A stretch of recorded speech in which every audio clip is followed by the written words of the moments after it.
Hello, dear parents. So, today we will talk to some parents of foundational age group.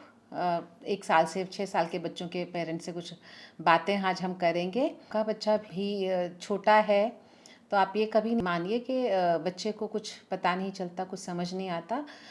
इस समय पे बच्चों को एक सेफ एनवायरनमेंट चाहिए होता है, और बच्चे अपने आसपास के लोगों की एनर्जी से जान लेते हैं कि सेफ है एनवायरनमेंट उनका या नहीं है। और बच्चे पर शाउटिंग, स्क्रीमिंग, रीजनिंग से कुछ फ़र्क नहीं पड़ता। बच्चे की अटेंशन को ग्रैब करने के, बच्चे की अटेंशन को डाइवर्ट करने के लिए जो सबसे ख़राब तरीका हो सकता है वो होता है कि हम उनके हाथ में फ़ोन दे दें।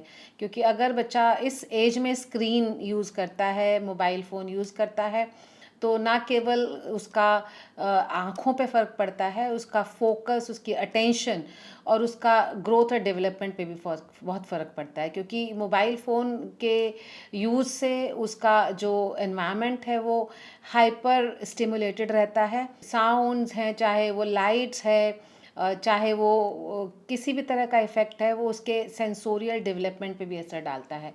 तो इस एज में बच्चे का सेंसोरियल डेवलपमेंट ख़ास तौर पे होता है कि बच्चे अपने सारे सेंसेस से सीखते हैं, सारी इंद्रियों से सीखते हैं। वो फील करके, टच करके चीज़ों को सीखते हैं, वो सुन के भी सीखते हैं, वो देख कर सीखते हैं, वो स्मेल से भी सीखते हैं।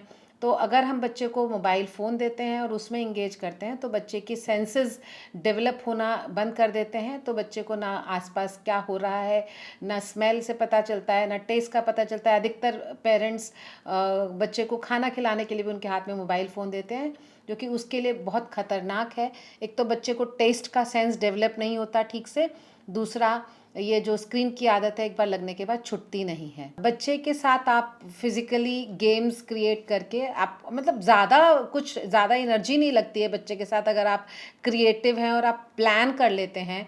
बच्चे के एनवायरनमेंट को आप ठीक से अगर ऑर्गेनाइज़ करें, स्पेस को ऑर्गेनाइज़ करें, उनको नई चीज़ें इंट्रोड्यूस करें और बहुत ज़्यादा टॉयज़ दे के स्टिमुलेट ना करें, तो बच्चे को रेज़ करने का जो एफ़र्ट है, एनर्जी है, वो आप चैनलाइज़ कर सकते हैं। लेकिन अगर आप उनको ओवर स्टिमुलेटेड रखते हैं तो हर वक्त उनको इंगेज करना डिफ़िकल्ट होता है। चलिए अब हम पहले कॉलर से बात करते हैं, बाकी बातें फिर करेंगे।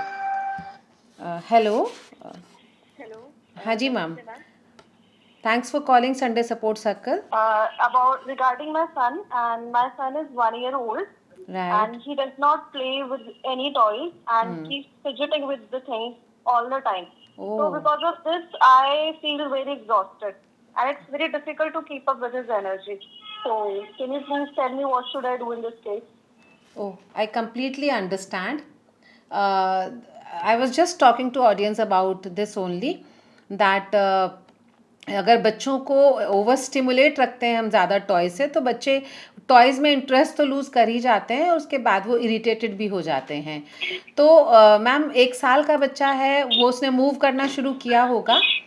और जब Yes. बच्चा इस समय उसकी एक तो एक उसका है कि उसको अपने एनवायरनमेंट को एक्सप्लोर करना होता है। जब वो अपने एनवायरनमेंट को एक्सप्लोर करना होता है, तो उसको जो भी कुछ नया दिखेगा वो उसको चीज़ों को छूने की, उनको पकड़ने की कोशिश करेगा।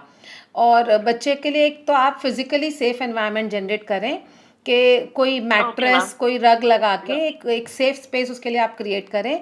और साथ में आप एक काम कीजिएगा कि एक मिरर उसको दीजिए बिग साइज़, जिसमें वो बच्चा खुद को देख सके।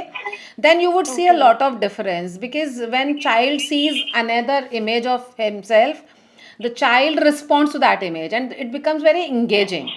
और उसको बहुत सारे टॉयज़ एक साथ ना देकर आप उसको घर की छोटी-छोटी चीज़ें जिनसे बच्चा खेलना पसंद करता है, आप छोटा-छोटा सा जैसे एक्टिविटीज़ उसके लिए क्रिएट कर सकते हैं। छोटा सा लकड़ी का आपने चकला बेलन दे दिया, आपने छोटे-छोटे से उसको घर के बर्तन दे दिए, तो वो बच्चों को उसको एक्सप्लोर करने के नई-नई साउंड जैसे प्रोड्यूस होंगी।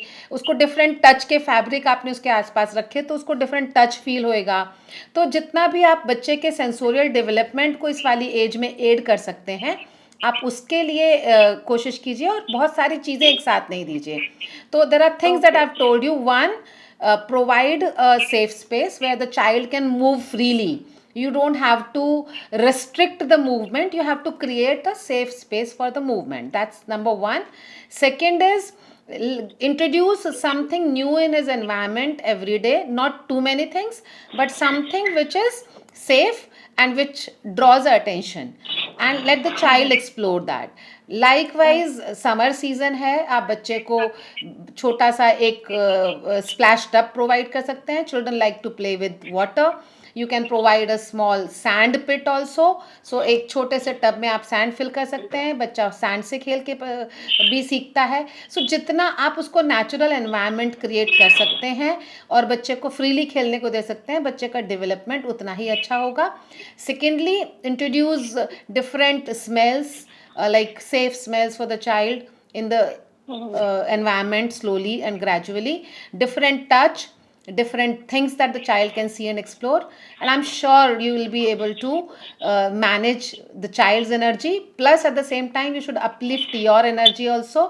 So you must find time to relax yourself. You must find time to get into some physical activity routine also, so that your energy is high to match with the child's energy. और बच्चे को healthy खाना खिलाएं. तो देखिए dear parents, ऐसे आप इनके क्वेश्चन से आप में से बहुत लोगों की ये परेशानी आई एम श्योर सॉल्व होगी, क्योंकि बहुत से लोग हैं जिनको समझ नहीं आता कि छोटे बच्चे को कैसे इंगेज करें, और उस प्रोसेस में हम बहुत सारे अपने रिलेटिव्स की बातें सुनते रहते हैं, बहुत सारे टॉयज़, हम बहुत सारे खिलौने, बहुत सारी चीज़ें हम लाते रहते हैं कि बच्चे का उसमें ध्यान लगे, इंगेज हो. इलेक्ट्रॉनिक टॉयज़ लाते हैं, महंगी महंगी चीज़ें लाते हैं, और बच्चे को इनमें से किसी चीज़ में भी कुछ भी इंटरेस्ट नहीं होता.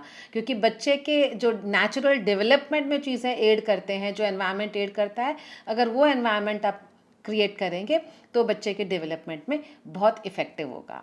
Happy parenting.